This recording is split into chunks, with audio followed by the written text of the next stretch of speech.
You were here last Friday at Venture, right?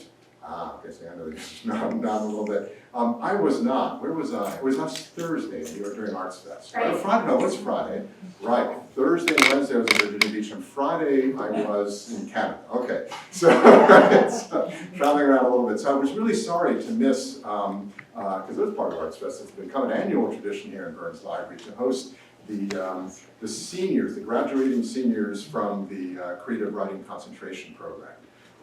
And so it was a great success here. We're filling the room again, and I'm sure that some of you were here. And so we're pleased to welcome you back and everyone else for, which I guess is our last official event of this semester here in Burns Library as I think about it. We just do a number of events like this during the year. So celebrating poetry once again here. And we're delighted to do that with a double book launch. And we haven't done this. This has been, I don't know if it was more Eric's idea or more Maxim's idea or both of your ideas together, or I don't know. But we decided we would do this, and so the first thought was let's do it here in Burns Library. So we're very pleased to do that. So my job here is first of all just to welcome you, and I think I've done that I hope sufficiently now. We do have some refreshments afterwards, so stick around for a little conversation. We at least have copies of Eric's book for sale here, right? We're still not sure. And some of Maxim's, and then, okay, so we have that covered, right? Because things were arriving a little bit late. Okay. Please, yeah, there. If you don't mind coming up front, we have chairs here. Okay, there you go. And you can sit right in that. You can experience. So this is when in a room. Do anybody know what neuro-linguistic programming is? That was big in okay, where you have people who are more, and I'm one of those who are more the feeling types, who want to kind of sit close, and experience something, and those who are, the visual, like to get the whole scope from in the back, and many of you are fighting for those seats in the middle of the auditorium to listen to what's going on. So there you go. I'm babbling on too much here. Okay, so I've done my little welcome here. So the program is going to be very simple. I'm going to introduce the introducers, so we're going to introduce the poets, okay? So, so maybe I'll just go down the line first of all. So we have, and look at your first names, I think many of you are that way. So Allison, Adair, and then we have Maxim, Shrayer, and Eric Weiskott here are going to be the two poets in the middle. Allison is going to be introducing Eric, and then we're going to come to Andrew to introduce Maxim. But we're going to start with Allison. And I don't know, what nice words could we say about you, Allison? We're getting out of the way very quickly here. But a poet, but this is where we have poets introducing poets, right? That's the thing. You can make the way here, right? So I'm going to make a clearing for Allison. That's the okay. There we go. That's her connection. I got it. So I'll take the next seat. Thank you so much, Christian. Thank you for always bringing good cheer to these events and for hosting this lovely event. Thank you on behalf of all of us to our colleagues and to students for making time for this event. As a fellow poet, it's just always nice to see people come to support and celebrate poetry. So I have the pleasure of introducing Eric and his beautiful chapbook, Chanties, from Bottlecap Press, which came out last fall, and I think many of the people in the room have already read. But among the many encounters I had with Eric over the last few years that are memorable, one happened just a few years ago when I heard him casually, I don't know if it was in the hall or at a department meeting, pushing back on the idea of periodicity and just talking about how it was an invention and almost like a distraction, even though it was central to his own field. And I found myself continually, drawn yet again to someone who sees the world and history with enough perspective to perceive everything happening as a continuum, rather than in discrete parts. Or in other words, as Eric says in my favorite poem in the collection, Occasion, albeit more charmingly and joyfully, I am reading two old English poems aloud for an online collection. One is about the finitude of human existence. No one knows what the other one is about. And in preparation for tonight, I was thinking about how this combination of wisdom and good humor is so reflected in Eric's teaching as well, so I pulled some of his students to see what they would say about how he introduced them to poetry, and let's just say they were somewhat unrestrained. I had to edit.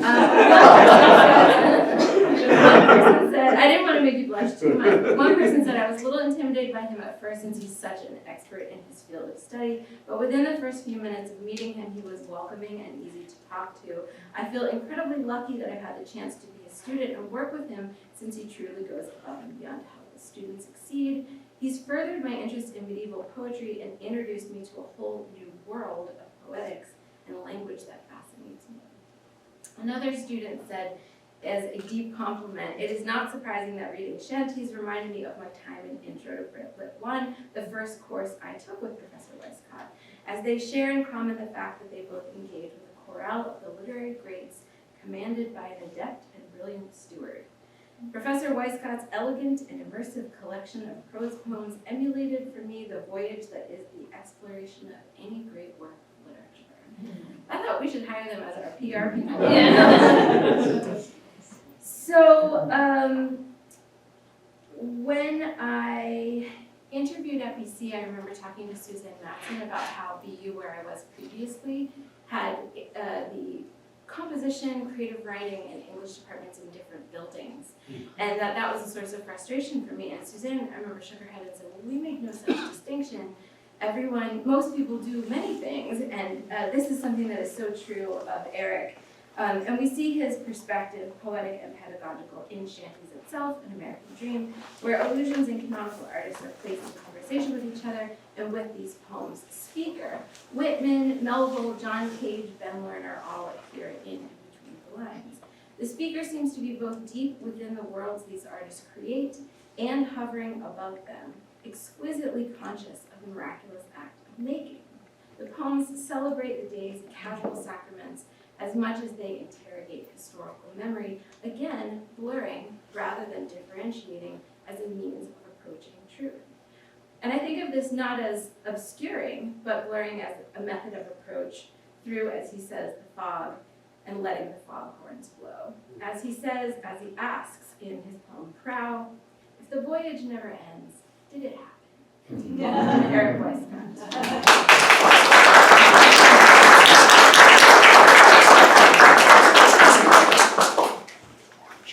Oh, you're too kind, Allison. That's incredibly kind. And I definitely should have hired that student to write the book. That's right. I'm writing it myself. Thank you all so much for being here.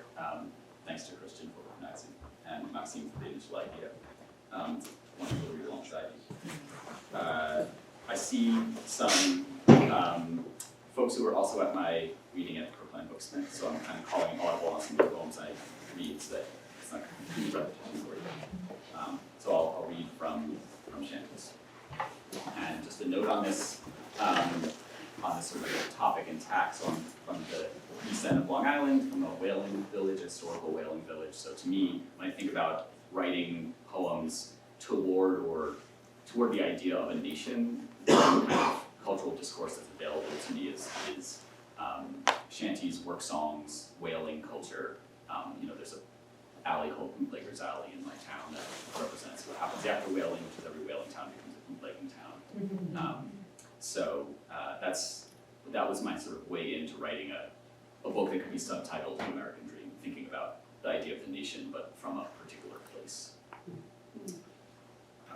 And I'll begin with the first poem in the book, Paul. All the boys and girls we left ashore have remarried.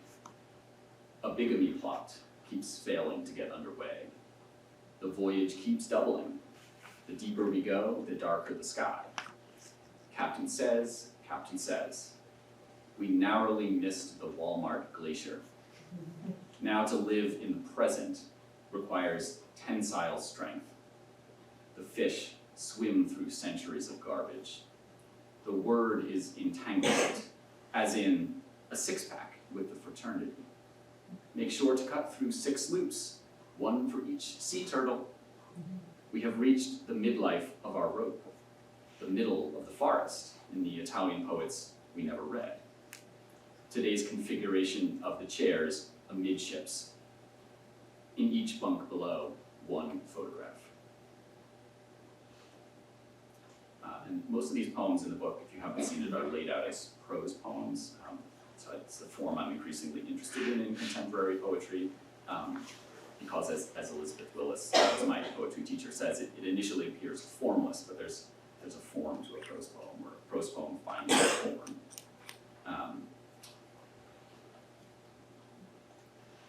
Landfall. In the dream, you type and type until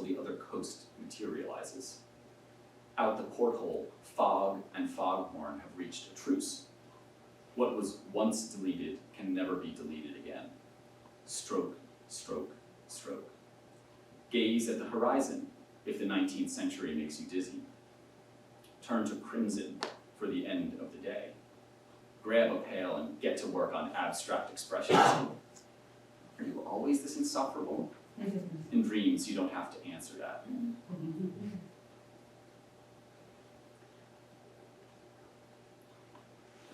now for something a little different. So that poem that Allison mentioned, Occasion, I will skip it. She did such a wonderful job with the opening of it. That means everyone has to buy a book to read it. But it's a poem that has a sort of similar emotional palette is this one, which is called 4:34, as in like time of night, 4:34. You wake up in the dead of night with the knowledge that the state you are in is shaped like a foot. It is Florida. The machine whirs next to you, shedding green light around the room.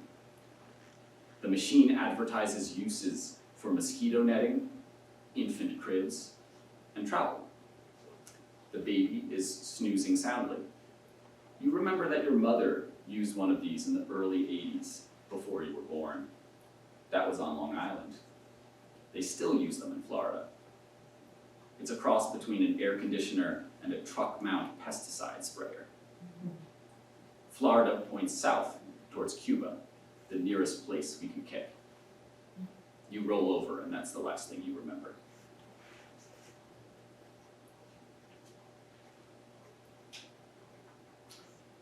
And now I'll read one that's laid out as verse.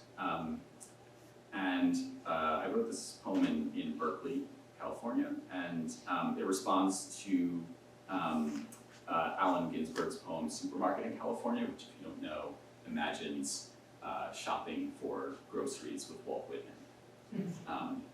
It's called Transcontinental Lullaby. California weather reaches the Jersey Shore in 3 days. The transcontinental flight takes 6 hours, so you deplane into yesterday's weather, and the day before, and the day before that.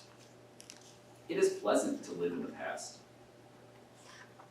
Each morning, yesterdays unfurl across the sky, and I go shopping, and the poem's next line catches up with us, a form of lag. It is obscene to expect good weather. Life is mostly lag, picking over yesterday's oranges at a supermarket in California with Walt Whitman and Allen Ginsberg. It is delicious to imagine it. New Jersey and Long Island consume yesterday's Californias and toss them one by one into the ocean where all our garbage tomorrows accumulate, in a field of garbage twice the size of Texas. Even a continent has to use the toilet sometime, said, I think, Whitman, in his most all-consuming, all-accepting mood. Above the oceanic garbage fields of literary history, starlight reaches the eyelids of Earth in just under 3,000 years, a form of lag. It is long to extinguish. A twinkle communicates a distortion in the medium, the pit at either end, formed from the absence of orange. The nation formed at either end from the absence of. It is a relief to confess these things to you, America, long after the weather has turned. It is rude to speak behind the back of the learned astronomers. So here I am, back on the eastern seaboard, singing, eating tomorrow's garbage, and strung out on Ginsberg's endless lines, and I think toxins that have permeated the prose poetry barrier, a form of lag.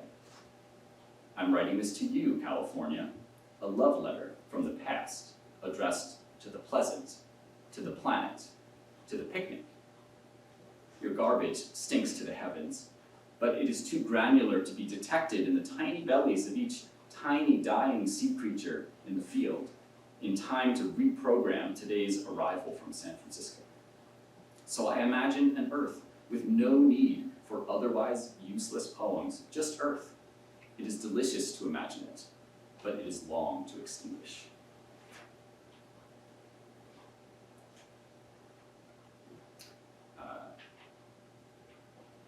So now I'll read one again as a prose poem, and the title of this poem is the name of a bird, if you're not familiar with this very flamboyantly named bird. Violaceous euphonia is not found at this latitude. Instead, here is the screech favored by our graduate community. In the dream, you are the program's golden boy, exempt from criticism. Female members of the species are sick of this shit. From now on, bus your own solo cup and plastic plate from the seminar room. It is an elementary mistake to pin gender and genre in the same display case. Just because it really happened to you doesn't make it poetry. Just because it didn't doesn't make it novel. Violaceous suggests this is the thesaurus, seeking a middle ground between force and delight, between hue and taste. It looks like you are trying to purchase a rhyme. Can I help with that? All the poets fell back on birdsong, the original mimicry. Nabokov once remarked with pleasure that the dorsal coloration of butterflies exceeded the requirements of camouflage. He said so in each of his novels, with pleasure. It was all he ever said. But that was then, before we blasted the beech trees with our soot. An elemental mistake. Etymology and entomology have evolved separate quarterlies, alas, a famous process that has come to be known as the divergence of inner and outer problems. The result is planetary dysphoria. It looks like you are trying to stabilize the climate. It looks like you are reaching across the aisle. No, the bird keeps hopping away from your outstretched arms, so it looks like you are praying. And I will close with the slightly longer poem at the end of the collection, Epitaph. And this poem in particular is channeling one of the prose poetry styles of Elizabeth Willis, these sort of very short paragraphs / long single stanza lines. Epitaph. Here lies all your scholarship. Here lies your poetry. In 1869, no monument was erected in honor of William Langland at St. Mary's Parish Church, Shipton under Wychwood, Oxfordshire. No one strides across the church green in Shipton on one misty afternoon. In 2022, after a protracted debate, residents of Padua voted not to memorialize the setting of the Taming of the Shrew with a tourist center. In the same year, the University of Padua celebrated its octocentenary. Illyria, the untamed country, exists on a stage. Here lies Geoffrey Chaucer. Because he was the first to be buried in Poets' Corner, one could not say Chaucer was buried in Poets' Corner. They buried him in a corner. Your letter reaches me at a difficult time. I am celebrating my octocentenary as we speak. A lineage of male surnames could be said. Here lies a lineage beneath the south transept of Westminster Abbey. Chaucer, Spencer, Drayton, Dryden, South, Johnson, Campbell, Browning, Tennyson, Hardy, Kipling, Laurence Olivier. You buried Charles Dickens with the poets. Here lies Mr. Dickens. Here lies Gilbert Murray and Sullivan. Here lies the 19th century. Here lies the horse you rode in on, Elizabeth Willis. Here lies the water you couldn't make him drink. Here lies the fin de siecle. Keats takes the form of an epitaph. Here lies the inscription of a surname in water. Is it the same water? The unnamed country lies south of here. The epitaph is illyrical. Here it lies. This epitaph is engraven upon Geoffrey Chaucer, father of poetry. In 1929, no monument was erected to the future World War. Each year in our history is an interwar year. Each father in our lineage is a name. Letters in the names had already melted off the face of the ice cliff before we arrived.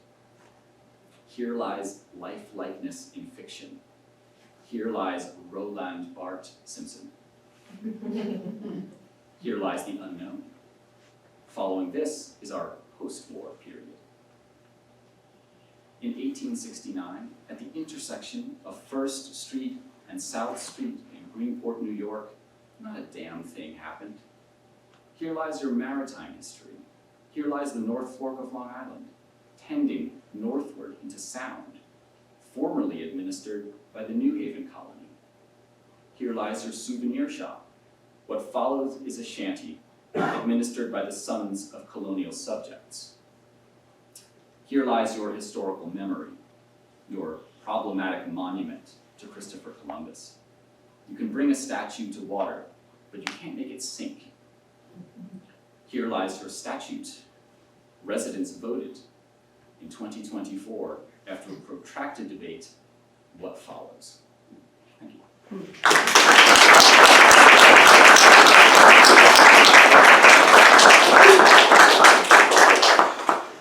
Hiding out and listening and following along in my own contribution. This is to do the book sale piece here, because you're speaking about the prose form of any of these, and then Elizabeth Willis, metrical lines there, so it does pay to read with a book in hand. So proof is in the poetry, right? An immense noise like the sound of the sea, measureless means without metrical norm. In older paintings, oceanic rhythm is divided by breath. A wave, a wave. The title of Andrew's collection, right? There we go. We cited the clearing of Allison, so maybe with that I can bring Andrew to introduce Maxim, okay?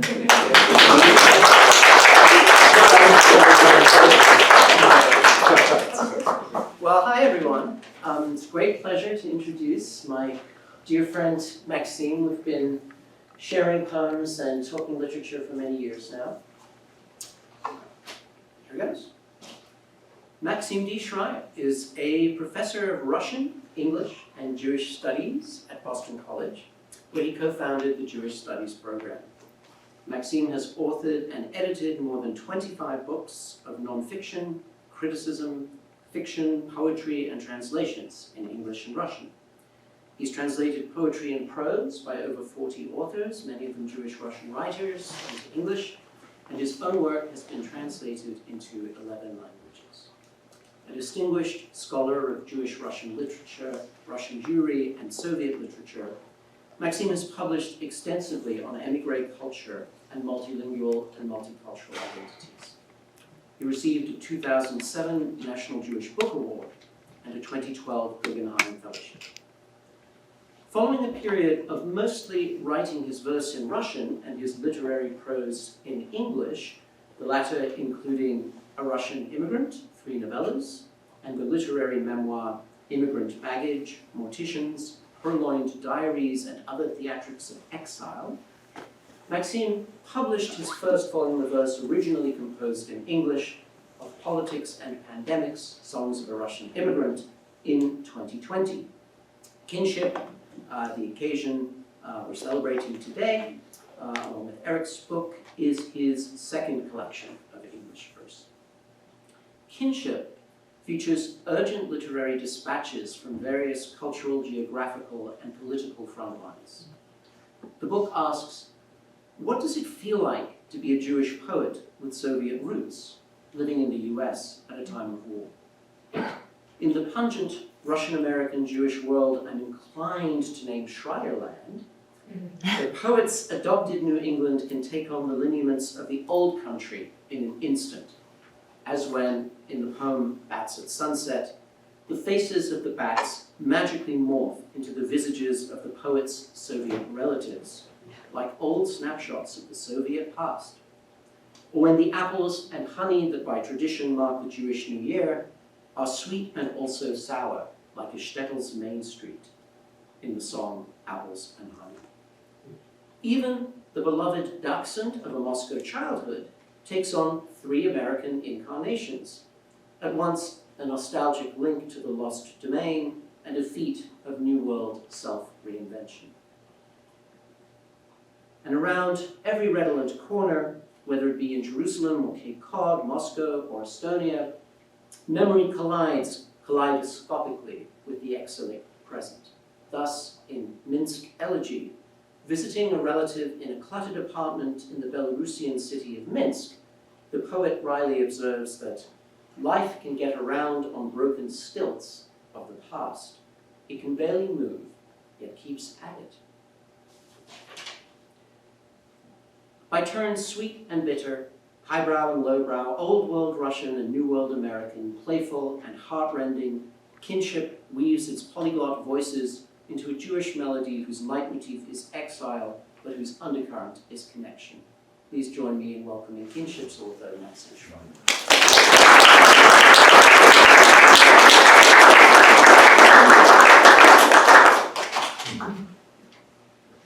Good afternoon. Thank you so much, Andrew. I almost cried. It was such a beautiful conversation. I honestly feel like it's better than anything I will be able to read. Thank you. Thank you, Allison, and thank you, Eric, and thank you, Christian. I'm really happy to be here with all of you and with all the people in the audience. Let's also remember that a lot of people who are in the English department and also in my home department, which is now called Eastern Slavic and German Studies, because we've since colonized German lands, have worked tirelessly to make this happen. So I want to thank them all. And I also want to say perhaps that it's fitting that this reading falls both on the last day of the National Poetry Month and on the last day of Passover. Obviously, the first segment does not require proof.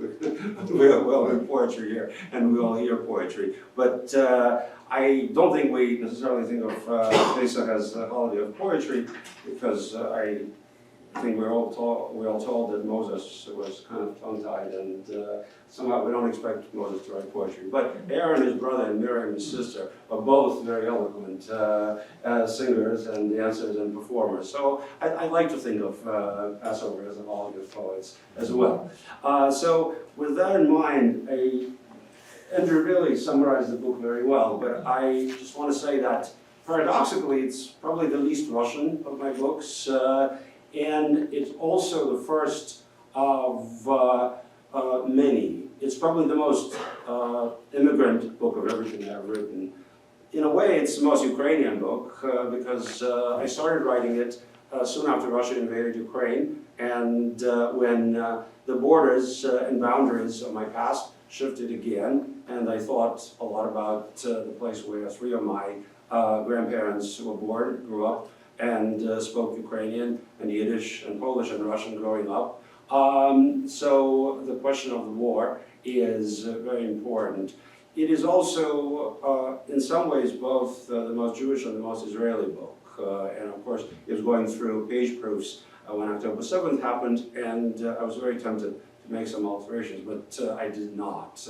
And yet, I do want to begin by reading a couple of poems that have to do simultaneously with questions of the past, because I think I was addressing various voices of my ancestors, both living and dead, both the ones who died a relatively peaceful death in the former USSR, or those who died in the Shoah, and also the extended family in Israel, which has been living a very difficult life for the past many months. The first poem I'll read is actually for Andrew Sofer, and it's in the book. It's called Crimean Sonnet, and it has to do with the less known wave of the El Tor cholera, which trickled through the Caspian Sea into the Volga Basin and then subsequently to Crimea. But there was a cholera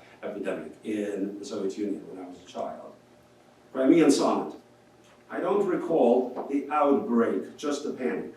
August of 1970, Sebastopol, the smell of rotting apricots, my mother's dainty tunic, Uchkuivka Beach, the heat, the groundswell of fear, seething lines at ticket office, vacationers like war evacuees that talk of cholera, words like orifice or dehydration hanging in the breeze, the hasty packing, my collection of stag beetles forgotten on the windowsill, our train arriving at Kursk station, empty bottles, my parents kissing on the platform, reunion. I didn't know another parting was near. My father, a doctor, would be dispatched to Crimea, which is true. My father, who was both a doctor and a writer, was part of a small group of epidemiologists who were sent to Yalta, which is, of course, a very literary city, the city of Chekhov, actually, to deal with the epidemic, but he did a lot of writing there. The next poem I'll read is for my daughter Mira, who's here, both my daughters, Mira and Tatiana, are here. And it's called The Salt Pond in Autumn. And I think writing it, I had most directly in mind the Cape, where we spend a lot of time, and the cover actually is a picture that I snapped in the Monomoy Wildlife Refuge, and I was kind of thinking, well, kinship, of course, the book is largely about uprooted families, so I saw this tree, which was actually imagined, uprooted and lying there on the shore, and I said, well, perfect, and I was very lucky that the publisher agreed. So this poem is called The Salt Pond in Autumn. The season's last butterflies in near-death delirium dance like schoolgirls, dotting the shoreline, dropping radiance from silky pinafores. God is granting the death of pine forests. Why do you frown, my dearest pilgrim? Waves of the Danube, the waltz of immigrants, briny Slavic lyrics, Jewish notes played too fast, American imperatives to obliterate the past. We've forgotten it all. We couldn't forget. Howling like a whale beached at Nantucket, we pressed the lemon of memories, squeezed it inside out, the highball of reveries, the lowball of time. And now I'm going to read two poems that have to do with the first trip that my daughter Tatiana, who is the fourth generation poet in our family, who has already published 2 books, believe it or not. So she really has beat me in this family dynamic. When I was 16, I actually wasn't even writing poetry. But in any case, when a while ago, Tatiana came to Israel with me on what was her first trip. And I subsequently wrote a cycle which is in this book, but I'll read 2 poems from it.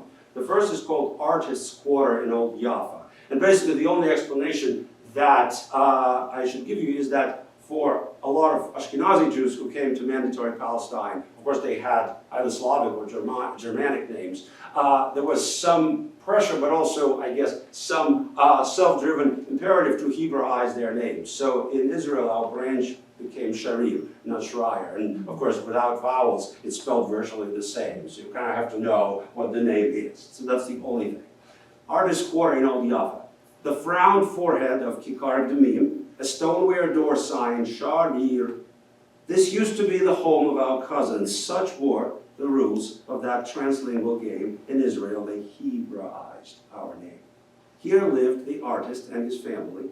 The new owners, a Jewish lady from Germany, and her German husband destroyed the family abode of harmony to build their own retirement home.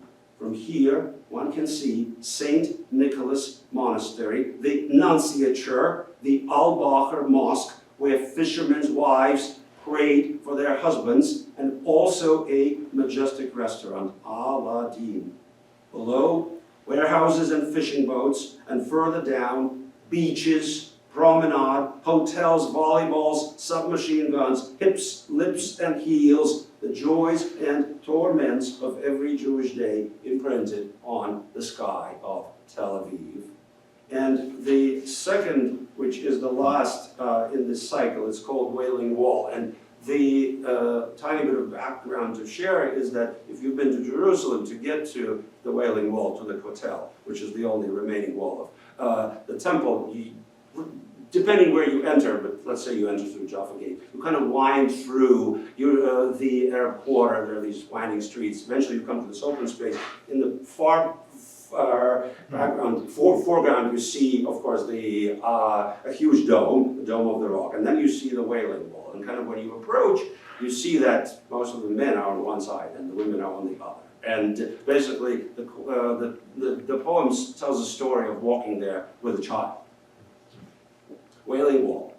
In a black ankle-length skirt, purchased in Mea Sharim in a girl's clothing basement, a white band on her brow, a white cloud on the blue sky draped over Jerusalem. My younger daughter, Tatiana Rebecca, accompanied me to the hotel.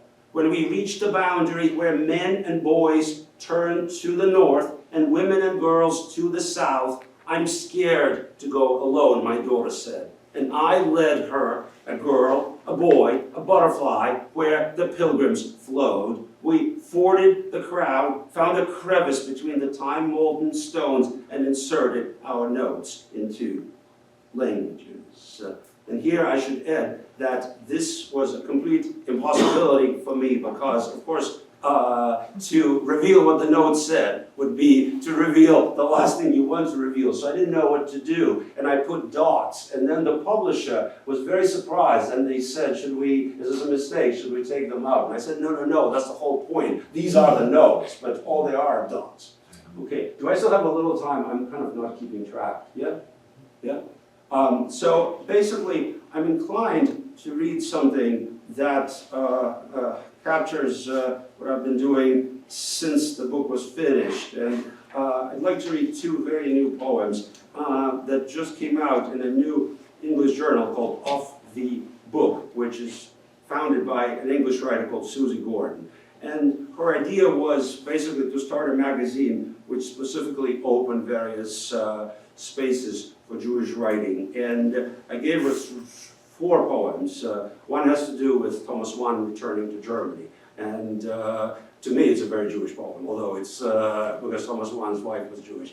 That one I won't read. And then 2 that she published, I'll read. The first one is called Wine Tasting in Winter. And what's behind this is, of course, I think obsessively about how what we're all going through can be repaired. And to me, this is a conversation about dialogue, specifically about Jews and Arabs, Jews and Muslims, which happens privately and which happens to me privately all the time. But in public spaces, it's become difficult. So this is based on an experience that I had in Italy just a few months ago. Wine tasting in winter. At a wine tasting outside San Gimignano, I met a Saudi aristocrat with perfectly chiseled fingers. His noble face was stuck half the distance between Rabbi Marx's and Rabbi Freud's, but swarthier. Together, we stood on a grassy terrace overlooking 14 terracotta towers, a sloping vineyard, and a mount of silver olive trees. I said the world had gone mad, and he understood. I didn't mean it to be about the war, but only about the summer sun of Tuscany on that February afternoon. He was sipping Chianti with a faint peppery nose. I was wearing a dark blue kippah with a white trim. The Saudi said he and his friend were driving to Milan for a soccer game, and I said they were very lucky. Come with us, he offered. We have 2 extra tickets. I was tempted to say thank you, but I held back.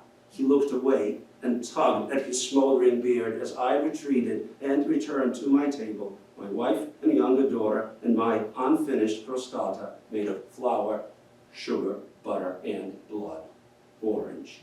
And to conclude, on perhaps a lighter note, well, I guess a bittersweet note, as in Shalom Aleicham's Tevious stories at the end, where he says, let's talk about something else. What's the news of cholera in Odessa? So I guess it's that kind of thing. This is a poem called Prediction, and it's written for Roger Kamenetz, who is an American poet, also a very instrumental figure in dialogue between Judaism and Buddhism. And I've had some conversations with him that oddly fed into this poem. Prediction. The year we married, my late father-in-law, who as a child had survived Transnistria, told my wife that I would be a noose around her neck, and all I would want to do is stay at home and write poems. He was wrong about poverty and the noose, but he was right on the nose about poetry. Thank you.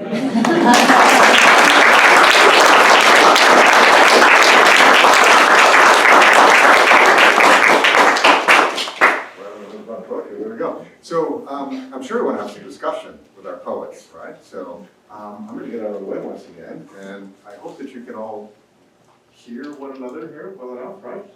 So please, start some discussion here. We'll go on for a little bit. I don't know, 15 minutes or so of some conversation, and we'll go on from there, okay?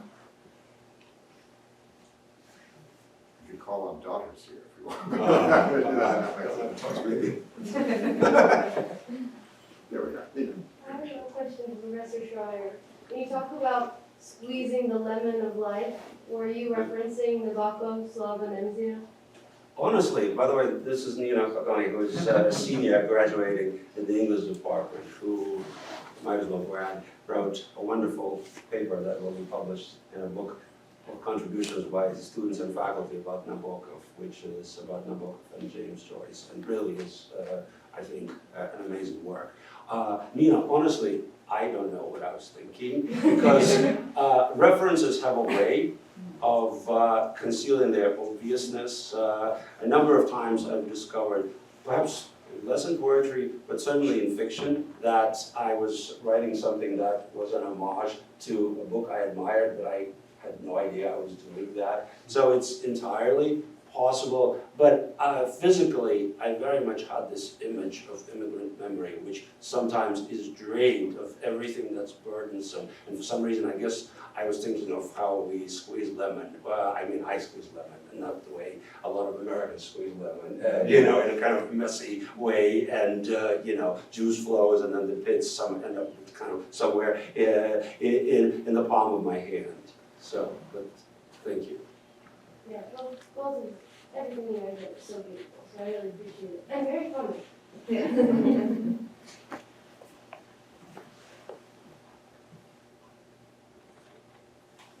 Yes, Professor Shrayer, is Sure. that the correct pronunciation? I'm sorry? Sorry, I'm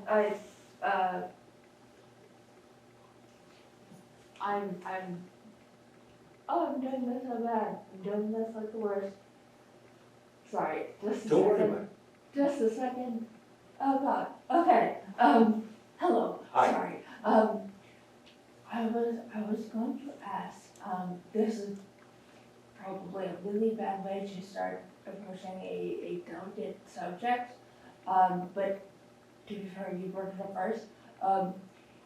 You speak of the difficulty of Jewish-Arab relations, especially in public settings.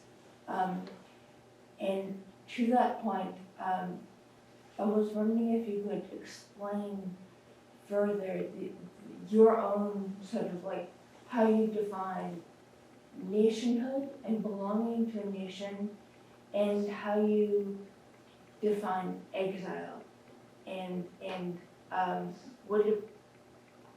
how you sort of justify, or how exile can never be justified, and how it can be legitimated, if that makes sense. I don't think that legitimate is the word, but yeah, I've gone about a lot, sorry. Could you define what to you it means to belong somewhere, like a nation? It's a very, very interesting question with a lot of depth. I will disappoint you, in part because I think this is the kind of question that there are people in this room who are much better equipped to answer. And I hate to be the annoying ghost of Tolstoy, who said that the best way of explaining Anna Karenina is to write another book called Anna Karenina. But what I have explained in verse. What I will tell you outside of the verse is neither here nor there. They are personal reflections, and I don't want to take over this conversation. So let me just tell you three things. One is, I think, for me, who left the former Soviet Union at 20, who am Jewish, who was a refugee, became American and Israeli, and who lives between 2 languages and now 2 countries. These questions are very dear, but probably one can distill them down to memory, to family, and to a sense of belonging.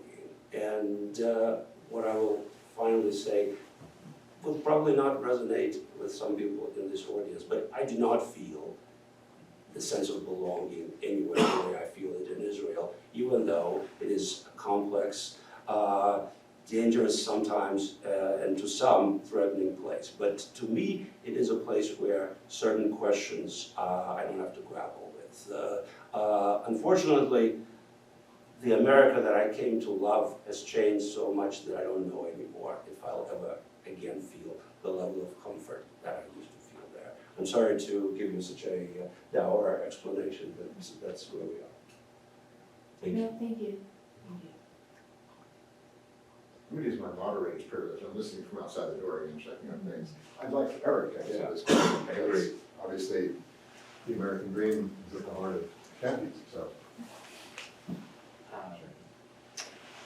To answer the same question. Yes, I'd like you to, I was hearing the question about the I nation, was so right? engrossed in Maxim's And Maxim's, answer, I yes, wasn't but thinking about of the my nation, issue. or how we're gonna turn that, and, Chanties is, it's very much Right.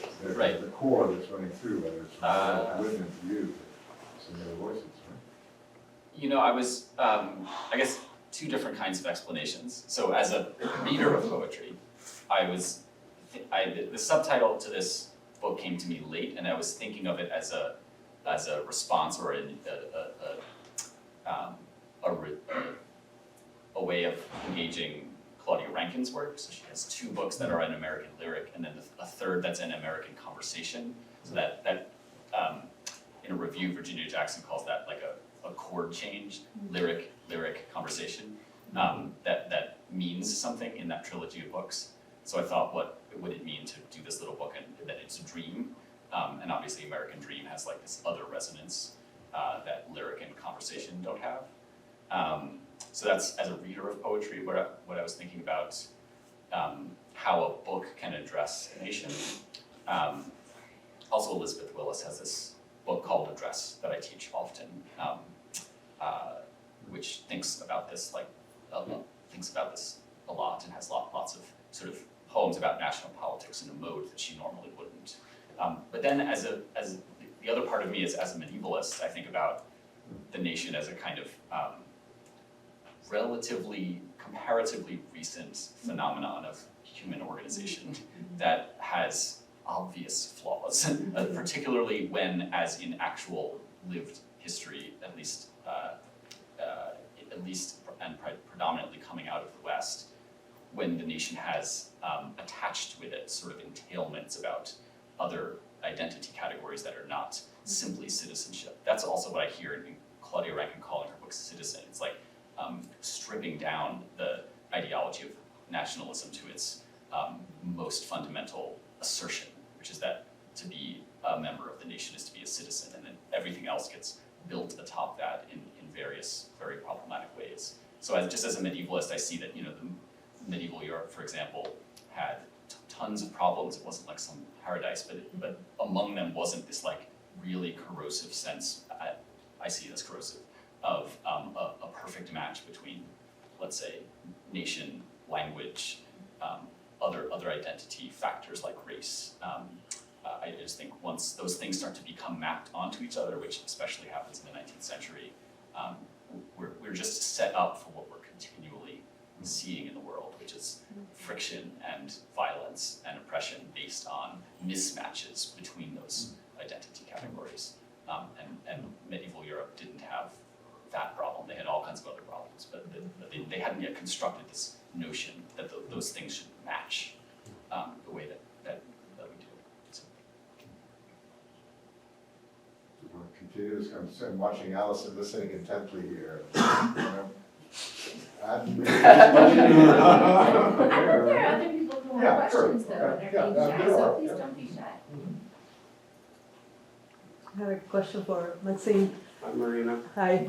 I was wondering if after October 7, have you thought about poems? Are words that come to you Are there images? What's in your head if you're working? I've actually written a whole new collection, which I'm going to start shopping, but I don't know how successful it's. The placement of it will be, and the title I'm thinking for it is very simple: War. And the reason why I want to call it this way is because Peretz Markish, the great Yiddish poet, during World War II in the Shoah, wrote a novel in verse called Milchoma, which is war. And it was about a Jewish poet basically having a voice, both as a Soviet and a Jew during this terrible war and during the Shoah. So that to me kind of is a little bit of a guiding principle. So the last two poems I read are recent poems, and I mean, look, it's one of those things where obviously I would never speak of the benevolence of conflict, but in my particular case, I felt a certain calling to speak about it through verse. I have written essays, but I feel like there's something I'm getting at. Like the poem I read about a conversation with a Saudi man in Tuscany, which almost happened this way. I mean, obviously, what they used to call in the Soviet Union attentive readers will figure out a little more about what is happening here, but still, it was a real conversation. It was a dialogue, and this really kind of compelled me to record it right away. So Marina, I don't know where, I hope the conflict ends tomorrow, but perhaps this is also a way of saying that I hope this kind of stream of writing ends for me as well.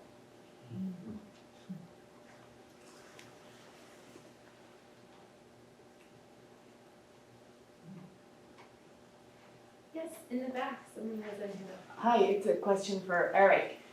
Just thinking about what Allison said at the start about your views on your critical thinking about periodization and the problems and the blocks it can create. Does that critical concern of yours have anything to say to your poetic interest in the prose poem and the longer line, the appearance on the page? Does one thing have anything to do with the other? I hadn't consciously thought of that connection. I like it though. I like what the prose poem, what the periodicity of a prose poem is versus verse or you know, a sonnet, or like my Allen Ginsberg poem is sort of imitating the long lines of Whitman and Ginsberg, which is not my normal style. My sort of unconstrained style of verse would be pretty short lines. I mean, I'll answer there's a different kind of connection, which is when in undergrad when I did like a poetry thesis, I called it the short century. And so I was thinking, but I didn't know that much about periodization yet, but you could already see that was going to be an interest, I guess. And then I sort of, this became a scholarly interest. Just by being a medievalist, you have to be interested in periodization because the label is a denigration. So you have to work through why it is that we've cordoned off this 1,000 years of European history as being only notable for being in between two periods that actually matter. It's a value judgment in a way that most other periodizations are more subtle in their value judgment. So it's just like you have to confront it, so I leaned into that and decided that this was actually an interesting intellectual topic in its own right. And it has eventually kind of come back into my creative practice. So like I have a full-length book of poems that has nothing to do with Chanties coming out in the fall that is structured as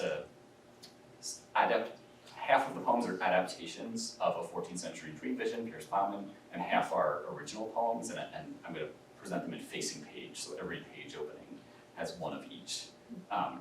So I guess that does answer your question about form. Like the form of the page opening is performing like a conversation between past and present.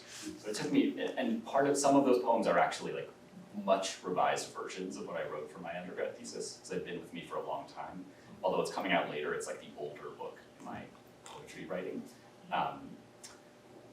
But it took me a really long time, like years and years, to figure out that that's the form that it needed. At first I just had all my original poems by themselves, and I was like dabbling with adapting Pierce Plowman, but I didn't see any connection between the two projects, and neither of them seemed good to me until I figured out to put them together. I think we'll continue conversation over refreshments. We do have some next door. There's a little coffee and desserts and even some things for Passover we have here. Passover, and Maxim arranged for that to happen. But before we do that, just a couple of things. So the library is closed at this point on this side of the building, okay? So you can stay as long as you wish, okay? But you can also leave when you want, right? So when you leave the building, make sure you take everything with you, okay, that you brought in. So if you left things in the cubbies or a locker, your coat, please take that with you, all right? If you go out the main door, you won't be able to get back in. That'll be locked, okay? The library is still open on the other side, okay? The door between us is closed but not locked. So if you let yourself out through the door going through BAP's library, that's fine. Just please close the door behind you, okay? Do that, okay? If you need to use a restroom on the way out, or because we leave the room here, 2 flights down the stairs at the end of the hall, okay?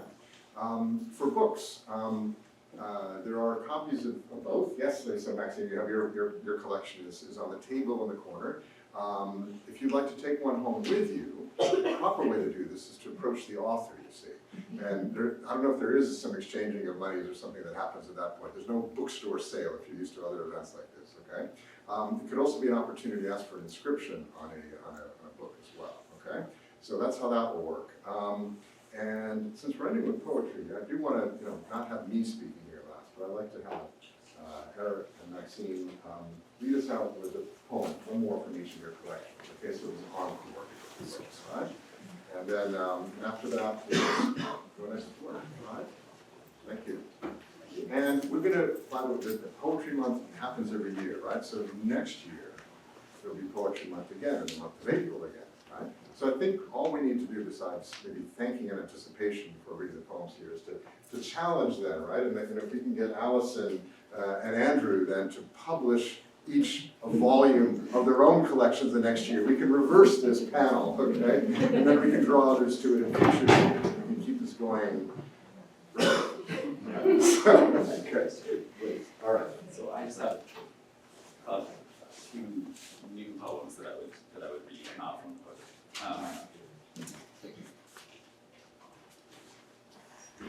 So the first is a translation of a 14th century alliterative poem uniquely preserved on the reverse of a rental document from St. Paul's Cathedral, probably written by a collector of rents at St. Paul's Cathedral, so a mid-level clerical bureaucrat. It's called A Bird in Bishop's Wood, or that's what we call it. Bishop's Wood is northeast of London. In springtime, chief of all seasons, in May, when new joys rise and flourish, the sun is lord and messenger at once, and sends down to us to rouse our bodies and be merry. Humankind to rejoice in all things, beasts to hasten out to the fields, birds to busy themselves with songs in the thickets, flowers to thrive and dispense their fragrance, grass to grow green and gladden the hearts of men. Each creature received the season's blessing and regained a lust for life in the new spring. I myself had lingered in my Lenten season, grieving my life, finding no solace. So I heaved up my heart and then my head and walked out into the woods, like other people did, though lacking the least plaything that solitude requires. And as I ambled and strayed there, inwardly weary, I stopped beside a thicket at the Bishop's Wood to watch the pretty birds play in pairs, each with each. As I sat at my ease and took in the scene, a bird stopped on a bough quite near to me, the most beautiful lark that I had ever seen. Her shapely features suited her so well that she could have no small flaw in any limb. Grave in her aspect, she said little, didn't sing or chatter, but minded herself. She didn't dart off or scare like other birds did, but stood there lost in thought as if in a daze. By her expression, she seemed to me to be saying that she wanted for a mate to cheer her up. Just then, I was afraid on her behalf, in case I should startle her if I moved toward the branch where she sat. And I anxiously waited for the moment when she would flutter away, for she had wings at her command and lacked not even one feather, whereas I was sluggish with my limbs and hadn't brought my bird line. Nor was I supplied with charms or a conjuration for a bird. And so I left this lark, but it stayed put and never noticed me at all because I had kept quiet. I always wished I could have possessed her, kept her in my cage until it was wintertime, and she'd grow weary of cold weather and wait for spring.